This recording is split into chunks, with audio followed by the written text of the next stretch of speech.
شمال ہند میں گرمی کا عذاب، درجہ حرارت 50 ڈگری کے پار، 30 کی موت۔ ہندوستان کے بیشتر ریاست میں گرمی کی شدت اس قدر بڑھی ہوئی ہے کہ عذاب معلوم پڑ رہا ہے۔ اس گرمی سے کچھ دنوں تک راحت ملتی ہوئی بھی محسوس نہیں ہوئی ہے۔ اس تپش کو دیکھتے ہوئے راجستھان اور ملک کے کئی علاقوں میں ریڈ الرٹ اور پنجاب، ہریانہ، اتر پردیش، دہلی و مدھیہ پردیش کے لیے اورنج الرٹ جاری کیا گیا ہے۔ ملک کے کئی علاقوں میں اس بار درجہ حرارت 50 ڈگری سیلسیس سے بھی اوپر چلا گیا ہے۔ راجستھان کے چور میں تو درجہ حرارت 50.8 ڈگری سیلسیس تک پہنچ گیا ہے، جبکہ جملیشیر میں ہند پاک سرحد کے پاس بھی درجہ حرارت 50 ڈگری سیلسیس تک پہنچ چکا ہے۔ گرمی کی شدت سے اب تک ملک بھر میں کم و بیش 30 لوگوں کی موت ہو چکی ہے۔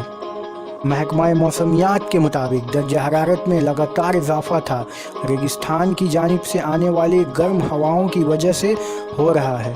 اس کے علاوہ محکمہ موسمیات نے یہ بھی کہا ہے کہ پیر یعنی 3 جون کے بعد درجہ حرارت میں گراوٹ آ سکتی ہے۔ اس بار مانسون کے بعد تاریخ سے آنے کی آمد ہے۔